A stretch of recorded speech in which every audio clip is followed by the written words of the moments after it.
Hello and welcome back. This is Dane Holding with Planning and Analysis. In this video, we're going to take a look at the projections report, which is the Excel report that we use to distribute projections out to principals. The projections report itself is broken up into several different tabs. When you first open the projections report, you should see an introduction and guidance page. If you would like some written support on how all of this works, you should review this tab. The next tab in the report is feedback guidance.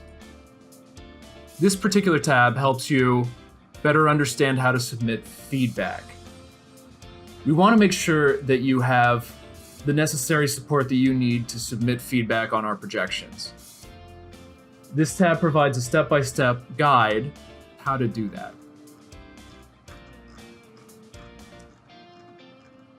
Now the next tab is where we actually get into some of the projections themselves. The historical overview tab compares your current projections at a high level to historical enrollment. If you look at the first chart, total historical enrollment, October 2015 to 2018 and 2019 projection, this table tells you how many students were in your school in each of the last 4 years. It also shows you what your current projection is for the next financial year. The next chart, projected change in cohort size from current grade to next year's grade, shows you how we expect your grades to grow between the current year and the next year. Finally, the table at the bottom shows you your total enrollment by program over the past 4 years in addition to next year's projection. The final column gives you a quick little visual on whether that program is growing, shrinking, or staying roughly the same. The next tab, Enrollment Projections, is where you'll find your enrollment projections, broken down by grade and by program. This table is divided into 4 different subsets of students. This first table contains your core total. This is the total number of students who we expect to be at your school next year, listed by program and by grade. The next 3 tables, ELD 1, 2, 3, ELD 4, 5, and Resource Room, all work just a little bit differently. These projections are designations that will be applied to your core students. So let's talk about this a little bit concretely.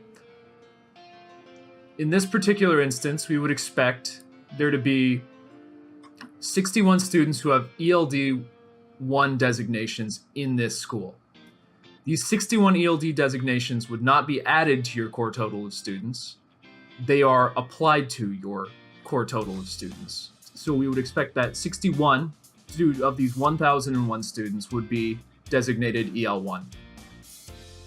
Similarly, we would expect 29 of them to have Resource Room Level 1 designations. The next tab lists out all of your projections by program and by grade. Unlike the previous table, it provides just a little bit of additional information. It includes the enrollment in the current grade, as well as the projection method that we use to project this particular cohort. For more information on what the projection methods are and how they work, you can refer to our guidance document, which should be linked in the information field below this video. Additionally, you can also review our video on what a growth rate is and how we use it to forecast your school. The Historical Enrollment tab contains information on how many students were in each grade and program historically.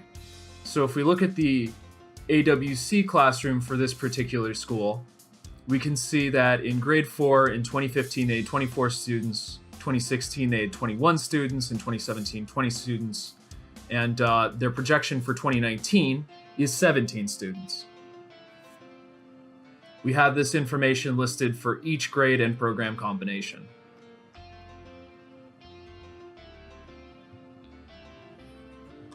The next tab, Version Changes, contains all of the changes that we've made to your projections since version 1.